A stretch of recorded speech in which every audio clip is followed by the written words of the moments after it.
नवीन वॅक्सिंगसाठी जातात. माझ्या चेहऱ्यावरती मी तुम्हाला दाखवते. इथे छोटे छोटे केस आहेत.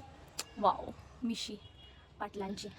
तर मिशी सगळ्यांना असते, सगळ्या मुलींना असते. जे पार्लरमध्ये जाऊन मिशी आयब्रोज वगैरे करतात त्यांच्यासाठी आहे. 8 दिवसाआधी वगैरे तुम्हाला माहीत असेल तुमचं रुटीन कसं आहे, किती दिवस तुमची स्किन सुजलेली असते. पण जे नवीन आहेत, जे फर्स्ट टाइम करणार आहेत, का तर लग्न आहे म्हणून नका करू.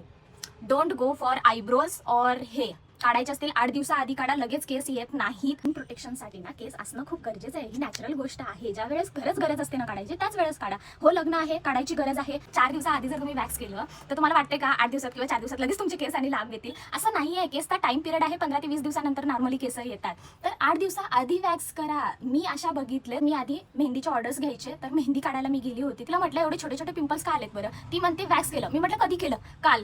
हे केस इथून पुल झाल्यानंतर ही जागा तुमची अशीच ओपन राहणार आहे आणि त्याच्यावरती आम्ही मेहंदी काढली तर ते तुमच्या आत नाही जाणार का? रेड रेड रॅशेस मेहंदी काढताना तिला झाले होते. म्हणजे तुम्ही विचार करा तिची स्किन किती इरिटेड होती, ती तिला खाज पडत होती.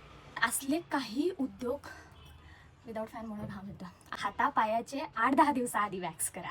ज्यांना हेअर ग्रोथ फास्ट आहे ते रेझरला वगैरे जाऊ नका. फेस सोबत करा. माहीत नाही, मी तर नाही करू शकत. मी ह्यूज पिंपल्स फेस केलं त्यामुळे मी फेसला काहीच यूज करायला जात नाहीत. आहेत मला भरपूर केस. इथले वगैरे वॅक्सने काढते मी. तुमची जशी स्किन असेल तसंच करा. ज्यांना माहीत असेल त्यांनी जा. पण ज्या ब्राईड्स आहेत ज्यांना काहीच करून माहीत नाही, पार्लरमध्ये जाऊन माहीत नाही, त्यांच्या सजेशन्सनुसार काहीही करू नका. तुम्ही मॉइश्चरायझर वगैरे स्किन केअर असं काही फॉलो करत असाल त्याच्यावरती स्टिक टू राहा. नाहीतर मॉइश्चरायझर होता होईल तेवढं दिवसातून, ज्यांचं लग्न 1 महिना आहे अजून, 2-3 वेळेस यूज करा. मॉइश्चरायझर दिवसातून 2-3 वेळेस लावा.